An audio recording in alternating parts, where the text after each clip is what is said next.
Here is the completed revenue expense projections from the Week 3 lesson on Operating Budget Practical Example, Budget Scenario Number 1, with the new preschool and rejuvenated language and culture program.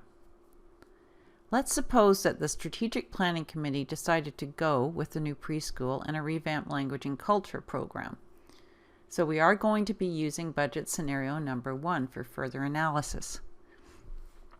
It is October 2018, and we want to set up the 2019-20 budget details as soon as possible to ensure that we have a good budget plan in place going into the next fiscal. Let's look at the numbers that fed the Budget 1 projections for the Education Department. You'll note that each cell in the projected expenses area for the next 5 years came from a sub-budget for a specific area that the Education Department is responsible for. Scrolling down, we can see that the early years details are below, with the 2019-20 total of $1,783,864.40 for 1920, right here, being referenced in the Summary Education Department budget for early years in 2019-20, above. So here we have that early years number of 1.783,864.40. Similarly, the 20 to 21 total of $2,033,864.40 for early years is also referenced in the Summary Education Department budget for early years in 20 to 21. You'll notice here it says D52, which is the reference below to the early years budget total for 20 to 21. It's the same number, so it's pulling in that number into our summary projected expenses for early years for 2020 to 21. Scrolling down even more, we can see that every area within the education budget jurisdiction has its own budget for the next 5 years. So if we go down below early years, we see language and culture, special education, transportation, maintenance, board, post-secondary student services. So every cell in the Education Department summary of projected expenses at the top draws its numbers from the sub-budgets listed below. So you notice that every cell has a reference equals, and it's referencing those sub-budgets listed below.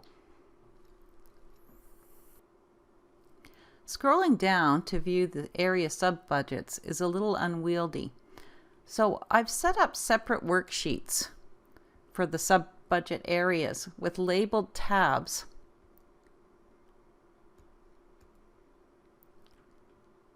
In this Excel spreadsheet. So you'll notice now that the references to the Education Department summary budget projected expenses are still there. So if we go back to our main Education Department overview budget, summary budget, the references are still there, but now they reference the separate worksheets. For example, in this cafeteria, it references the cafeteria budget, cell D7, which is right here in D7. We will want to see the budget numbers and the actual dollars spent as we move through the fiscal year. So I've added monthly columns for both the budgeted amount for the month, bright yellow heading, and the actual amount for the month, the green shading, for each area's sub-budget. These monthly numbers would feed the area sub-budget totals, which in turn feed the summary budget projected expenses for the Education Department that we walked through last week. The budget numbers are broken down monthly here into the dollars that we think will be spent each month for each of the line items in these sub-budget areas. Note that when we create the monthly budgets for each area, we want to try to be somewhat realistic as to the timing of the spending as well as the amount of the spending. So you will see here there is no budget expense for the cafeteria budget, which is the budget that we're looking at right now, for the months of July and August, since very few classes are in session over the summer. Once we get back into September, you'll see that the budget numbers go up accordingly. We also want to see the projected revenue budget numbers and the actual dollars received as revenue as we move through the fiscal year.